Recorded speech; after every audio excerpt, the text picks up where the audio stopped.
What's the best dry shampoo? Stay tuned for reviews and my top 3 picks.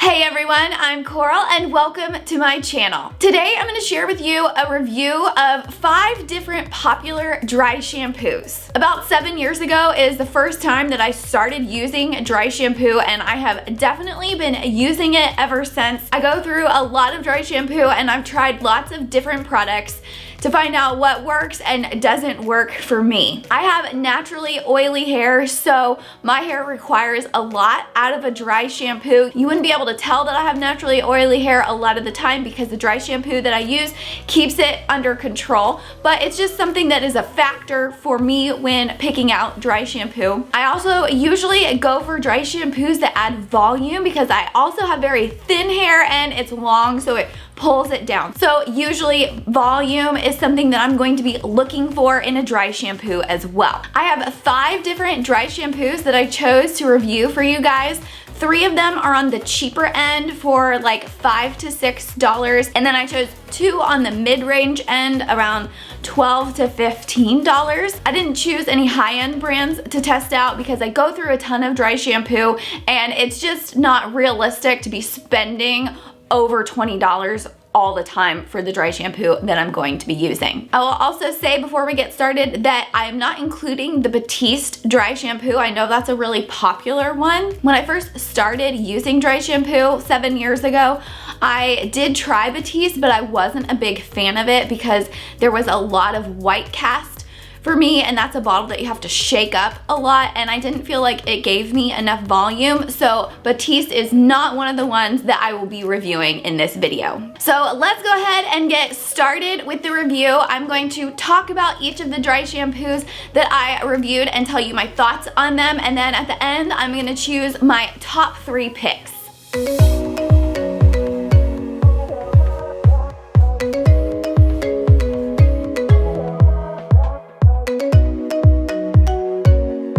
Dry shampoo is the Not Your Mother's Clean Freak. This is a 7-ounce bottle that you can get for about $6, so it's one of the cheaper ones. This one has been one of my go-tos for just about the whole entire time that I have been using dry shampoo.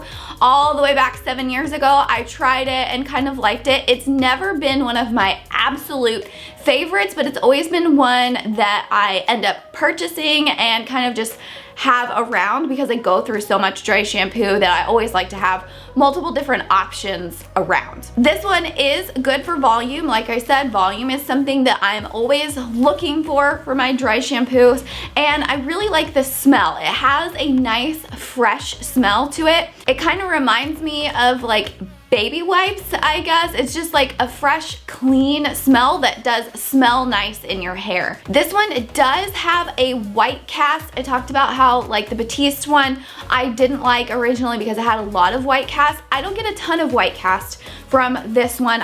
You gotta make sure that you shake it up really good before you start using it, and shake it occasionally as you are using it. If you spray a lot in your hair like I do, because I know I have oily hair and I know I need a lot of coverage from my dry shampoos, I do tend to spray more, and when I do that I do get more white cast, but it's something that can be fixed by rubbing your fingers through your hair after you have sprayed it in. I like to call that zhuzhing. So once I've sprayed it in, if there is a lot of white cast, I'll have to make sure that I work it in really well with this one. For the price, this is good because you get 7 ounces, which I believe this is the largest bottle of all of the different dry shampoos that I tried, so it's nice because it does last a long time and you get your money out of it. The next one is the Dove Volume and Fullness dry shampoo.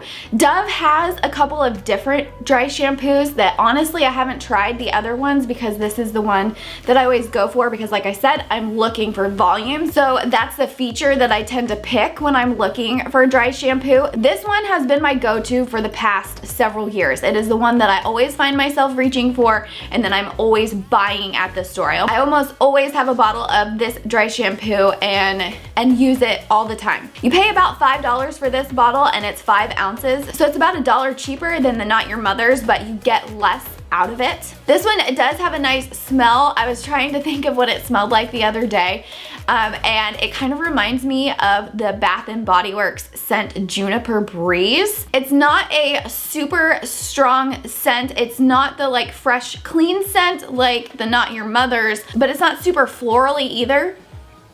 It's a nice, light, Juniper Breeze-esque scent. This dry shampoo does not have as much white cast as the Not Your Mother's shampoo. So that's why I tend to favor this Dove dry shampoo instead of the Not Your Mother's, because there is less white cast. You're still going to get white cast if you're spraying a bunch in your hair like I do, but it's not quite as much, and it doesn't feel like it kind of like gunks up my hair as much. I know for some people, your hair feeling gunky with dry shampoo is a big issue. For me, since it's really powdery, that's good for my oily hair, but I don't really like the feeling of it in my hair. And honestly, it's something that I could, if I've been running my fingers through my hair, I can see the powder on my computer keyboard. The Not Your Mother's definitely does this more than the Dove, but it is something that still happens with the Dove. So if that kind of buildup and powderiness in your hair is something that bothers you, neither of these are really going to be for you. If you do have oily hair and you need some of that powderiness, the Dove is better than the Not Your Mother's. The next dry shampoo is the Kristin Ess Style Reviving Dry Shampoo. This one is one of the mid-range ones that I tried. This is $14 at Target, and it is a 4-ounce bottle. So it's more expensive than the previous two that I'm talking about. This one, I have only found this at Target, and I believe you can also get it on Amazon. I'm not sure if you can get it anywhere else. It's one that my cousin recommended to me recently. She was raving about it, and so on the trip that I was on with her, I went out and bought it and gave it a try. The smell of this one, so it's floral with kind of like an airiness that's not too strong. I will say I love the smell of this in my hair. When I use this dry shampoo and I have it in my hair, I'll just like be doing something throughout the day and be like, oh, what is that smell? And then I remember it's the dry shampoo. So this one is my absolute favorite smell out of all of them. It also feels really soft in your hair. Like I was talking about with the Dove and the Not Your Mother's. In your hair, it feels pretty gunky and you feel like you have powder in your hair. With this one, when you spray it on your hair and then you touch it, it feels really soft. It's almost like a leave-in conditioner feel, that when you touch your hair, it just feels really nice and soft. So you don't get the gunky feeling from this one that you do with some of the others. There is a little bit of white cast with this. I definitely noticed it more when I got towards the end of the bottle. Since this is 4 ounces, it went a lot faster than the other ones. So I dealt with white cast a little bit more, but it was nice because even though there was white cast, I usually associate that with the powdery gunky feeling. I didn't get that. I was able to rub out that white cast and work it into my hair, and then I wasn't feeling it anymore. That was really nice to be able to touch your hair and not feel the gunk on your hands. But with that being said, this is the smallest bottle of all of the different dry shampoos that I tried, and the most expensive one that I tried. The next dry shampoo is the Pantene dry shampoo. This one is 4.9 ounces for about $5. So it's just a little bit bigger than the Kristin Ess, but it's significantly cheaper. This is one that, as I was doing some research, there was a lot of hype around, so I was really excited to try it. I will say that it does not talk about adding volume to your hair, and I didn't really feel like it did add volume to my hair. So if volume is something that's super important to you, then this might not be the one for you. I still wanted to give it a try regardless. The smell of this dry shampoo is so nice. It smells like the Pantene shampoo. It's the most shampoo smelling dry shampoo I have ever tried. So it's really nice because it gives you kind of like that feeling, you know, when you wash your hair and it smells so good. It reminded me of that, and I really liked the smell of this. The big thing with this dry shampoo is that it does not have white cast. So I was really excited to try that. When I did put it in my hair, like I said, I'm somebody that sprays a ton of this dry shampoo in my hair to get rid of all of that oil.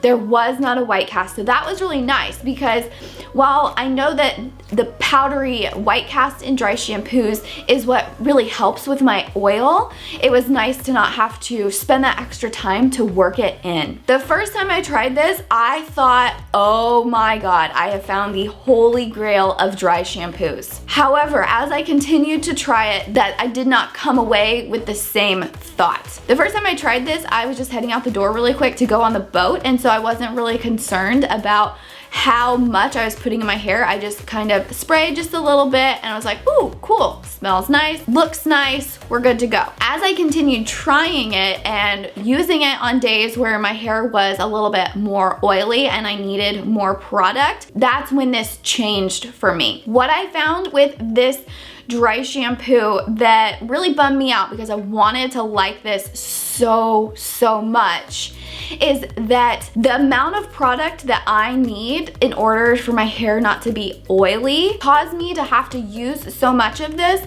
that it made my hair kind of wet. So when I was spraying this in my hair on a normal basis, using the amount that I would usually use of some of my other dry shampoos, I noticed that my hair looked wet. And that also, when I was looking at it, it made it almost look more greasy, which is the opposite of what you want when you're trying to use a dry shampoo. So the unfortunate conclusion that I came to for this dry shampoo for me is that it's not the right one for me. This one is the most full out of all of those dry shampoos that I tried, just because it didn't work nicely for my hair. If you are someone who doesn't have very oily hair and just needs like a nice little refresh, this might work for you. So I have used this a couple of more times when I just needed like a quick refresh and I wasn't either super worried about how much I needed to put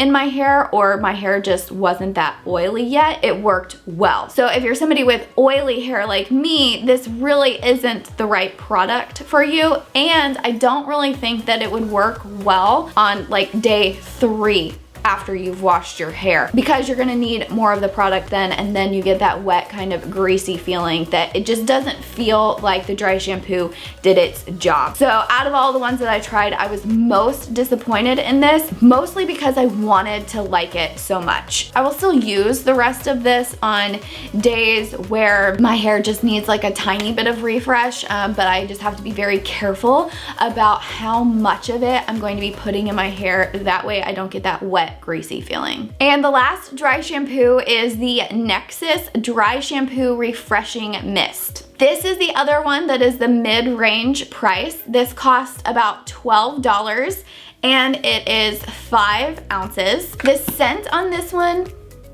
is kind of like a light fruity smell. Honestly, it really reminds me of the Batiste Cherry Dry Shampoo. That one I tried years and years ago, and the smell is pretty similar. It is one that provides volumes, so again, that's a big plus for me. It also feels soft in your hair. Now, it doesn't feel as soft as the Kristin Ess dry shampoo. That one is like a super soft feeling. This one feels just a little bit lighter. It also doesn't have white cast, which is another plus for me, because I don't have to worry about really working it in and trying to get that white cast out. Working in white cast takes a lot longer than just being able to lightly work in the dry shampoo if there is no white cast. Since I've been trying all these different dry shampoos, I've had a lot of different options, and this is the one that I find myself reaching for the most, and there's still a good amount left in it, so it doesn't seem to be going too quickly. I don't feel like I have to spray a ton of this in my hair. Like I said, I am a little heavy-handed with my dry shampoo just because I know that I need extra coverage, but I don't feel like I have to spray anything extra than I would with one that is a little bit more powdery. So that's nice because I can use the normal amount and it's still taking care of the oil for me. The only downside I really see with this one is that it is a little bit more expensive than the other ones in the group.